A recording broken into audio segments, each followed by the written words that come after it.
नमस्कार, आप देख रहे हैं बात मुद्दे की। मैं हूं अविनाश। मध्य प्रदेश में मंत्रिमंडल का विस्तार होने जा रहा है। सिंधिया समर्थक विधायक तुलसी सिलावट और गोविंद सिंह राजपूत मंत्री पद की शपथ लेने वाले हैं। चुनाव के दौरान इन दोनों ने ही मंत्री पद से इस्तीफा दे दिया था। बहरहाल वादे के मुताबिक इन दोनों को ही मंत्री बनाया जा रहा है। सवाल यही है कि बीजेपी के कई ऐसे विधायक हैं जो मंत्री पद के दावेदार हैं, उन्हें कब मौका मिलेगा, और जो सिंधिया समर्थक हारे हैं उनका एडजस्टमेंट किस तरह होगा, ये भी एक बड़ा सवाल है। सवाल कई हैं और यही है हमारा आज का विशेष, शिवराज में ज्योति समीकरण। इस पर हम अपने खास मेहमानों के साथ चर्चा करेंगे, लेकिन उसके पहले देखिए एक खास रिपोर्ट।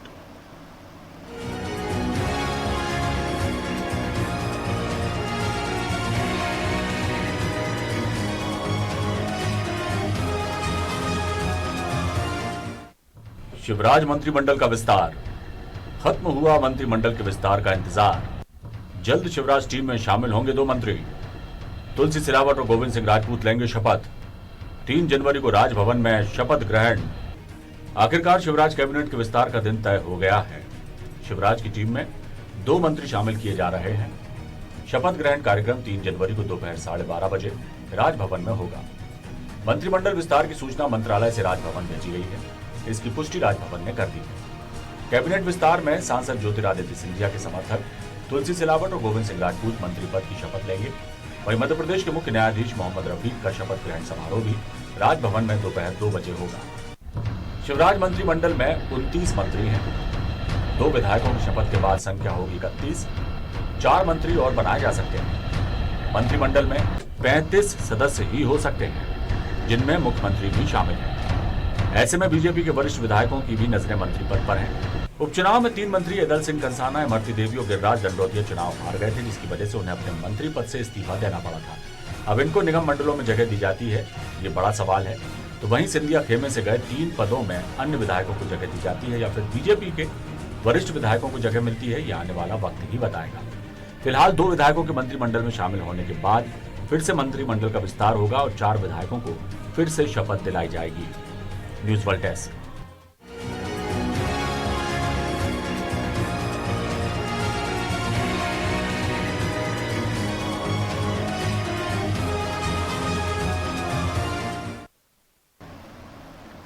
शिवराज में ज्योति समीकरण, जी हाँ, यही है हमारा आज का विशेष। और इस पर चर्चा के लिए हमारे खास मेहमान हमारे साथ मौजूद हैं। वरिष्ठ पत्रकार शिव अनुराग पटेरिया हमारे साथ जुड़ेंगे और डॉक्टर गुलरेज शेख हैं, बीजेपी प्रवक्ता हैं। गुलरेज जी, आपका बहुत स्वागत हमारे कार्यक्रम में। चौधरी राकेश सिंह जी हैं, पूर्व मंत्री हैं, कांग्रेस के नेता हैं। राकेश सिंह जी, आपका बहुत स्वागत हमारे इस कार्यक्रम में और चर्चा में। सबसे पहले आगाज़ आप ही से करता हूं। राकेश सिंह जी, किस तरह से देखते हैं इस मंत्रिमंडल के विस्तार को? इसे आप औपचारिकता मानते हैं, ज़रूरत मानते हैं, क्या मानते हैं, क्या कहेंगे? नहीं, अव्वल तो जो मंत्री बनाए जा रहे हैं उनको मैं शुभकामनाएं प्रेषित करता हूं। शुरू में ही शिवराज सिंह जी ने भी ये कहा कि ये सरकार हमारी चुनी हुई सरकार नहीं है, सिंधिया जी के द्वारा हमें मदद की गई है, उसके आधार पे ये सरकार हमारी बनी है और सिंधिया जी के वजह से बनी है। श्रीमान सिंधिया जी ने भी ये कहा हरी सभाओं में कि मैंने वल्लभ भवन की चाबी मैंने सौंपी है शिवराज सिंह जी के हाथों। ये उनके शब्द दोहरा रहा हूं, उन्होंने ये कहा कि मैंने सौंपी है वल्लभ भवन की चाबी शिवराज सिंह जी के हाथों में। तो मैं शुरू से कहता आ रहा हूं, ये भारतीय जनता पार्टी की सरकार नहीं है, ये अलायंस है सिंधियास का और बीजेपी का, और इसका जो परिणाम निकल के आ रहा है, मैं उनकी तरफ देख रहा हूं जिन्होंने अपना जीवन भारतीय जनता पार्टी की संसदीय विचारधारा में बिता दिया जी। चाहे गौरीशंकर विशेन हो, चाहे अजय बिश्नोई हो, चाहे रामपाल सिंह जी हो, चाहे राजेंद्र शुक्ला साहब हो, चाहे इंदौर के हमारे मित्र हो, कई तो वहां से इंदौर से चल के बीच रास्ते में से लौट गए, शपथ ग्रहण पहले करने वाले थे, वो लोग भी बैठे इंतजार कर रहे हैं। और ऐसे समय में इनको तरजीह ना देके सिर्फ सिंधिया जी के उन लोगों को, वैसे तो कायदे से तो सिंधिया जी के और 3 हार गए जी, अदल सिंह कंसाना, आपके दंडोतिया जी, गिरिराज और इमरती देवी, इस तरीके से तो 5 बनाना चाहिए सिंधिया जी, 5 का कोटा उनका पूरा करना चाहिए। उसके बाद एक आध कोई बच्चे तो शिवराज सिंह जी अपना बना लें, लेकिन इस तरीके से कमजोर सरकार, इस तरीके से असहाय मुख्यमंत्री, इस तरीके से मध्य प्रदेश में अनिर्णय की स्थिति में भारतीय जनता पार्टी पहली बार देखने को मिल रही है। इसलिए मैं उन नेताओं के प्रति अपनी सद्भावना प्रकट करता हूं जो भारतीय जनता पार्टी से कई बार चुन के आए और आज वो बेचारे किनारे पे खड़े हुए हैं और मुंह देख रहे हैं कि शायद उनको भी आमंत्रण आ जाए। मेरी उनके प्रति पूरी सिंपैथी है, वो मेरे हमराह हैं, हम दोस्त हैं और मैं उनको बधाई देता हूं जो 2 लोग चुनिंदा इस कैबिनेट में लिए जा रहे हैं। मैं उनके उज्जवल भविष्य की कामना करता हूं। लेकिन ये एक असहाय, कमजोर और एक ऐसे मुख्यमंत्री का निर्णय है जो दूसरे के ऊपर डिपेंड है, दूसरे पे इसकी जो है पूरे तरीके से डिपेंडेंसी है। तो ये कोई निर्णय मैं समझता हूं मध्य प्रदेश के लिए और भारतीय जनता पार्टी के लिए तो कम से कम मुझे कहीं से भी अच्छा नहीं दिख रहा है, जो कैडर बेस कही जाती है। जी गुलरेज जी, काफ़ी अहम सवाल उठाए हैं राकेश सिंह जी ने, और जिस तरह से हम भी सुनते आ रहे हैं, देखते आ रहे हैं कि भारतीय जनता पार्टी है जो एक कैडर बेस्ड पार्टी है और स्वाभाविक है कि जहाँ पे जो भी पार्टी का फैसला होता है वही सबको सर्वमान्य होता है, सभी कार्यकर्ता भी उसका पालन करते हैं और बड़े नेता भी उसका पालन करते हैं। लेकिन यहाँ पर जिस तरह से चौधरी राकेश सिंह जी कह रहे हैं कि कई ऐसे दिग्गज नेता हैं भारतीय जनता पार्टी के जिन्होंने सालों से पार्टी की सेवा की और लगातार जीतने भी आ रहे हैं, लेकिन सिंधिया समर्थकों को तरजीह और उनको तवज्जो ना देना, ये एक बड़ा सवाल सामने आ रहा है। क्या कहेंगे? देखिए, सबसे पहले तो अविनाश आपको, सभी व्यूवर्स को, राकेश सिंह जी को, शिव अनुराग जी को, सभी को नववर्ष की बहुत बहुत शुभकामनाएं। आपको भी बहुत शुभकामनाएं। और मुझे पूरी अपेक्षा है कि 2021 जो है ये 2020 से मध्य प्रदेश के लिए 21वां ही साबित होगा, क्योंकि एक अच्छी सरकार है। और उसका मैं सबसे बड़ा प्रमाण देता हूँ कि जीएसटी के कनेक्शन में मध्य प्रदेश हिंदुस्तान का एकमात्र राज्य बना है जो आज ही रिपोर्ट आई है कि 7 महीने में 6 बार हमने अपने आप के रिकॉर्ड तोड़ लिए, जबकि सभी प्रांतों के जीएसटी कलेक्शंस कम हो रहे थे, मध्य प्रदेश का जीएसटी कलेक्शन बढ़ा है। सभी को शुभकामनाएं एवं बधाई। जहां तक राकेश सिंह जी कह रहे थे कि सरकार कमजोर है, सरकार जो है इसको बहुमत नहीं अपने बल पे मिला है, ये सब बातें बेमानी है, क्योंकि जनता की अदालत में अभी जो चुनाव हुआ पूर्ण बहुमत दिया, जनता ने आशीर्वाद दिया और हमारा राज तिलक किया है।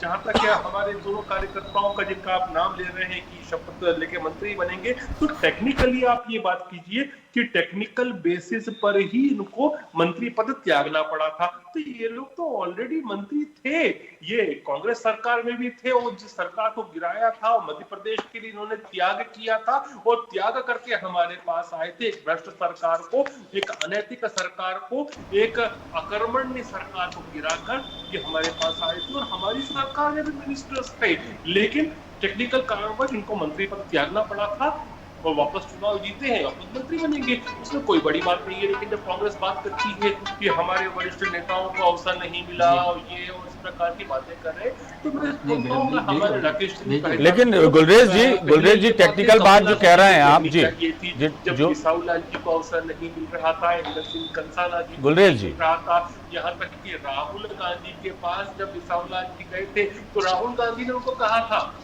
कि आपका तो वरीयता के क्रम में 4था नंबर था, लेकिन आपको भी कुछ नहीं मिला और राजकुमारों को मिल गया। राजकुमार बिल्कुल मंत्री बन गए थे, नए नवेले राजकुमार, और 5-5, 7-7 बार के विधायक जो कांग्रेस के थे, कोई नहीं पूछ रहा था। तो ऐसी बातें नहीं करे। भारतीय जनता पार्टी का जो कार्यकर्ता होता है ना, उसको हमेशा पार्टी में इज्जत दी जाती है, चलो चलो चलो चलो नहीं किया जाता। इसीलिए हमारा परिवार एक होता है, संयुक्त होता है।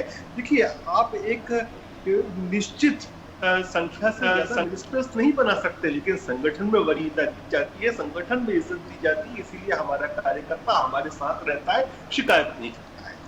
चलिए गुलरेज जी, आपके पास लौटूंगा। शिव अनुराग पटेरिया जी भी हमारे साथ जुड़ गए। पटेरिया जी, आपका बहुत स्वागत हमारे कार्यक्रम में।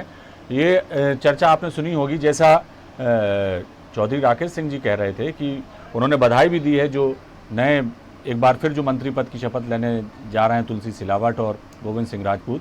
लेकिन इनका सवाल ये था कि जो सालों से मेहनत कर रहे हैं भारतीय जनता पार्टी को, जो है जिन्होंने अपने खून पसीने से सींचा और लगातार जीतें दर्ज की, उनकी भी कहीं ना कहीं उम्मीदें रहती हैं कि वो उनको मंत्री पद मिले, दावेदारी उनकी रहती है, लेकिन सिंधिया समर्थकों का ही बोलबाला जो है लगातार देखने को मिल रहा है।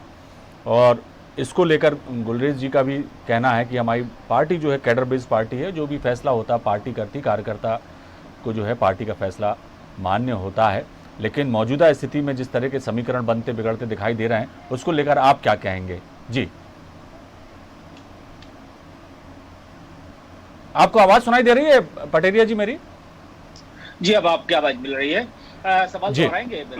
मेरा ये कहना था कि मौजूदा जो सियासी समीकरण बनते बिगड़ते दिखाई दे रहे हैं, बिगड़ते तो नहीं बनते ही दिखाई दे रहे हैं, और ये जो दो मंत्री हैं, विधायक हैं, माफ कीजिएगा, तुलसी सिलावट और गोविंद सिंह राजपूत, उनको फिर से मंत्री बनाया जा रहा है। एक तरह से कहा जाए कि फॉर्मेलिटी हो रही है। और चौधरी राकेश सिंह जी का ने सवाल उठाया कि उनको बधाई भी दी, लेकिन जो भारतीय जनता पार्टी के कद्दावर नेता हैं, जो सालों से पार्टी को जो है उन्होंने आगे बढ़ाने का काम किया, उनकी भी उम्मीदें रही होंगी, लेकिन सिंधिया समर्थकों का ही बोलबाला जो है मंत्रिमंडल में दिख रहा है और उनकी उपेक्षा की जा रही है, ऐसा उनका कहना है। इस पर जवाब भी दिया गुलरेज शेख जी ने कि भाई हमारी पार्टी जो है कैडर बेस्ड पार्टी है और यहाँ पर जो पार्टी का फैसला ही होता है वो ही मान्य होता है। क्या कहेंगे? देखिए, वास्तव में सही है कि Bharatiya Janata party cadre based party है, लीडर बेस्ड पार्टी नहीं है। नेताओं के साथ अनुसंग करके नक्की हो गई, जिस तरह से सिंधिया के साथ ढेर सारे लोग आ गए थे। अगर भाजपा कोई नेता बगावत करता तो कोई नहीं जाता है। भाजपा एक अलग किस्म की कल्ट ऑफ कल्चर की पार्टी है। दूसरी सबसे बड़ी बात है, भाजपा अपने तय करती है, भाजपा किसी दबाव में तय नहीं करती है। क्योंकि इन लोगों के साथ कमिटमेंट था, तो मुझे लगता है ये ओबे किया जा रहा है, इसको माना जा रहा है, इसकी सम्मान किया जा रहा है। लेकिन मुझे लगता है कि भारतीय जनता पार्टी जिन खतरों को आप जानते हैं, गुलरेज जी जानते हैं, राकेश जी जानते हैं, वो भाजपा के नेतृत्व भी जानता है। भाजपा ने 5 पांडव यहाँ लगा रखे हैं संघ की तरफ से निगरानी करने के लिए। कल ही एक राष्ट्रीय संगठन मंत्री शिव प्रकाश जी को लगाया गया। उसके अलावा मुरलीधर राव, मुंडे और इनके साथ एक और सज्जन हैं, और इसके अलावा सुहास भगत, कुल मिला के 5 लोगों का एक बड़ा कोर ग्रुप यहाँ पे मॉनिटर करने का। चीज़ें ठीक नहीं होंगी तभी तो ये सारी चीज़ें लगाई गई हैं, उनका मुख्यालय तय किया गया है। लेकिन भाजपा का काम करने का तरीका कांग्रेस से बिल्कुल ऑलटुगेदर डिफरेंट है। राकेश जी भी कुछ समय रहे हैं भाजपा में, तो अच्छी तरह जानते हैं भाजपा निर्णय करने की प्रक्रिया बहुत ज़्यादा मंझी हुई होती है और अलग तरीके से होती है। तो भाजपा अपने खतरों को, अपनी चुनौतियों से निपटने में सक्षम है, मैं आपसे कह रहा हूँ। तो दूसरी सबसे बड़ी बात है कि जहां तक सिंधिया के लोगों का है, निश्चित तौर पर उन लोगों को दर्द होगा जिनके इलाकों में वो पहुंचेंगे। एक बीजेपी के बहुत ही बड़े नेता ने, जो आज मध्य प्रदेश मंत्री, उन्होंने मुझसे कहा था कि हमने सिंधिया के नाम का सिंदूर लगा लिया है, अब उसकी रक्षा करना हमारा दायित्व है। तो इसीलिए 2 लोगों को लिया जा रहा, नहीं तो लगभग 36 में से 40% सीट्स सिंधिया समर्थकों को दे दी जाए, ये बहुत अलग किस्म की बात है। लेकिन कमिटमेंट होता है और उसको पूरा किया जा रहा है। लेकिन भाजपा अपने लोगों का ख्याल संगठन में रखेगी। संगठन में सिंधिया समर्थकों की गिनती 1 ही 2 लोग आएंगे, प्रवक्ता वगैरह बना देंगे, क्योंकि वहाँ 10 उपाध्यक्ष और 10 मंत्री बनने वाले हो, अधिकांश बीजेपी के अपने मूल पार्टी से होंगे। फिर निगमों में जहाँ तक मामला आएगा, फिर निगमों में भाजपा उन लोगों को समायोजित करने की कोशिश करेगी जिनको कहीं ना कहीं उपेक्षा का भाव ग्रहण कर रहा है। तो आने वाले दिनों में देखिएगा राजनीति किस तरह से आगे बढ़ती है। लेकिन यहाँ मुझे लगता है भाजपा कुल मिलाकर अपना कमिटमेंट पूरा कर रही है। जी, राकेश सिंह जी क्या कहेंगे?